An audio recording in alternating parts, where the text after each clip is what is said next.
தொடர்ந்து 2 நாளாக நல்லா ஒரு மழை பெஞ்சிட்டே இருந்ததுனால காலையில் ஒரு இதமான சூப்பரான தூக்கம். நல்லா தூங்கிட்டு காலைல கண்ணு முழிச்சு பார்த்தா மணி 5:45க்கு மேலே ஆயிடுச்சு. அதுக்கப்புறம் ரெடி ஆகிட்டு அடுப்புகிட்ட வரதுக்கு மணி ஒரு 6 மணி 6:15 போல் ஆயிடுச்சு. அதுவும் இல்லாமல் இன்றைக்கி வந்து பார்த்தீங்கன்னா சப்பாத்தி தான் சொல்லலாம்னு சொல்லிட்டு நேற்றே பிளான் பண்ணி வச்சுட்டு கருப்பு மூக்கில் வந்து ஊற வச்சுட்டு படுத்திருந்தேன். குழந்தைங்கிட்டையும் சொல்லியாச்சு சப்பாத்தி சுட்டு தரேன்னு. இதுக்கு மேலே பிளானை எதுவும் மாற்ற முடியாது, டைம் ஆனாலும் பரவாயில்லன்னு சொல்லிட்டு அவசரமாக வந்து மாவெல்லாம் பிழைஞ்சி வச்சுட்டேன். நாம்லாம் ஒரு நேரம் இந்த சப்பாத்தி சுடுறதுக்கே படாத பாடு படுறோம். ஆனால் அந்த மும்பையில் வந்து பார்த்திங்கன்னா 3 நேரமும் வெறும் சப்பாத்தினே தான் சுடுறாங்க. அதை தான் சாப்பிடவும் செய்கிறாங்க. ஆனால் நம்ம 3 நேரமும் சாப்பாடாக சாப்பிட்டுட்டு என்னைக்காவது ஒரு நாள் இந்த சப்பாத்தி சாப்பிட்றது ரொம்ப கஷ்டமாக இருக்குது. அதை விட இந்த செய்யறது ரொம்ப கஷ்டமாக இருக்குது. எங்கள் அம்மாலாம் அசால்ட்டாக 100 சப்பாத்தி சூப்பராக சுட்டுட்டு போயிட்டே இருப்பாங்க.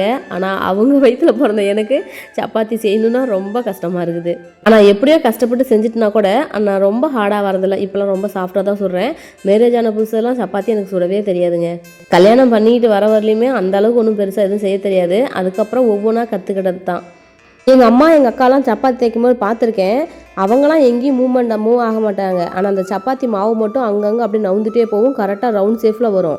ஆனால் நான் தேய்க்கும் போது அந்த மாவை தவிர அந்த கட்டை, என் கை, என் உடம்புன்னு எல்லாரும் ஒவ்வொரு திசைக்கு போயிட்டு வந்த மாதிரி இருக்கும்.